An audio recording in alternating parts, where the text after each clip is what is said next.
আসসালামু আলাইকুম আপু, আমার নাম ঝুমুর। এটি একটি সত্য ঘটনা। ঘটনাটি ঘটেছে আমার সাথে। একদিন আমি গ্রীষ্মের ছুটিতে আমাদের গ্রামের বাড়িতে গিয়েছিলাম। আমাদের গ্রামের বাড়িতে মামা, খালা এবং নানুরা থাকতো।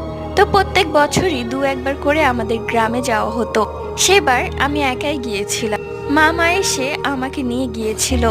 যাই হোক, আমি অনেক বেশি খুশি ছিলাম যে কাজিনদের সাথে অনেক মজা করব। সন্ধ্যায় কারেন্ট চলে গেল। তো আমরা সবাই মিলে ঠিক করলাম আমরা লুকোচুরি খেলবো। তো যে যার মতো লুকিয়ে পড়লো। আমিও একটি তাল বাগানে লুকিয়ে পড়লাম।